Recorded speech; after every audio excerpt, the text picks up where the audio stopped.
Le médecin anesthésiste, avant de rentrer en salle d'intervention, essaie d'être assuré avec les infirmières de l'identité du patient et du type de chirurgie, à préparer et prépare ces différents médicaments. Le monitorage est mis en place et une couverture d'air chaud va être mise en place afin d'éviter que le patient ait froid. La première chose va être de mettre une perfusion afin d'induire l'anesthésie générale. Le médecin anesthésiste va injecter pour une anesthésie générale 2 agents principaux, un médicament antalgique puissant qui est un morphinique et un médicament qui va faire perdre la conscience, qui est un hypnotique. Nous pouvons assumer maintenant la ventilation du patient par le masque dans un premier temps et ensuite en mettant en place la sonde d'intubation endotrachéale qui va permettre de contrôler la respiration pendant toute l'intervention. Donc on peut voir sur la courbe verte tout là-haut que c'est le rythme cardiaque avec l'électrocardiogramme et la fréquence cardiaque qui s'affiche en vert.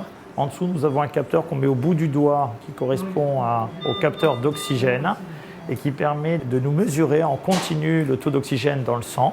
Et enfin, vous voyez en rose la pression artérielle qui est mesurée par un brassard qu'on met soit sur le bras, soit au niveau de la jambe.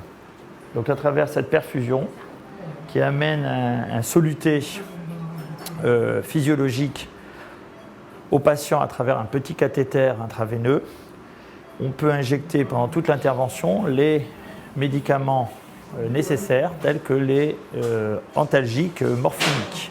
Pendant cette période interventionnelle, le chirurgien va poursuivre son acte et nous allons maintenir à la fois l'anesthésie et les constantes vitales.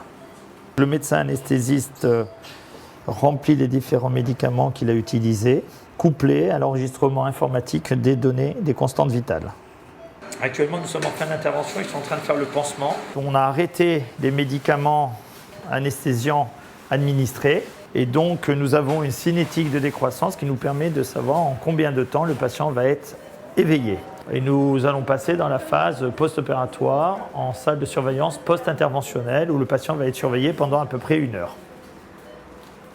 On va vérifier que tout se passe bien sur le plan respiratoire, qu'il n'y ait pas de complications post-opératoires chirurgicales. Puis ensuite, il va retrouver sa chambre où on va lui donner à manger à nouveau.